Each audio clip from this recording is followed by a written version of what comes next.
తెలంగాణ ప్రభుత్వం ప్రతిష్టాత్మకంగా చేపట్టిన ఇందిరమ్మ ఇళ్ల పథకం దరఖాస్తు ప్రక్రియలో ఎదురవుతున్న సాంకేతిక ప్రాసెస్ సమస్యలను పరిష్కరించేందుకు రేవంత్ రెడ్డి సర్కార్ మరో కీలక నిర్ణయం తీసుకుంది.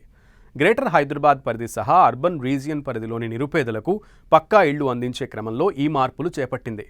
ప్రారంభంలో దరఖాస్తుతో పాటు ఆధార్ కార్డును తప్పనిసరిగా అటాచ్ చేయాలనే నిబంధన ఉండటంతో చాలామంది అర్హులైన లబ్ధిదారులు ఇబ్బందులు ఎదుర్కొన్నారు. ఈ సమస్యను గుర్తించిన ప్రభుత్వం దరఖాస్తు ప్రక్రియను మరింత సరళతరం చేస్తూ పోర్టల్లో మార్పులు చేసింది.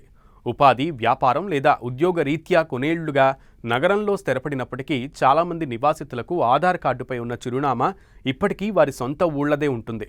ఇక ఆధార్లోని అడ్రస్ ఆధారంగా అప్లై చేసుకుంటే ఇక్కడ స్థానికత గుర్తింపు రాక దరఖాస్తులు తిరస్కరణకు గురయ్యే ప్రమాదం ఏర్పడింది.